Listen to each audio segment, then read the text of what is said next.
بسم اللہ الرحمن الرحیم۔ حقوق العباد۔ حضرت ابو ہریرہ رضی اللہ تعالی عنہ سے روایت ہے کہ انہوں نے کہا کہ رسول اللہ صلی اللہ علیہ وآلہ وسلم نے ارشاد فرمایا، ایک مومن کے دوسرے مومن پر 6 حقوق ہیں۔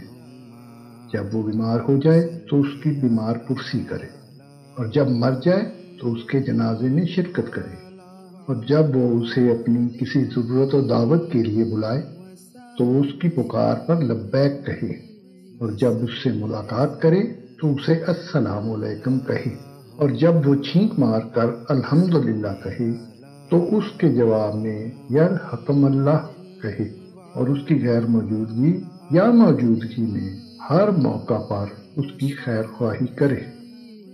وما علینا الا البلاغ المبین۔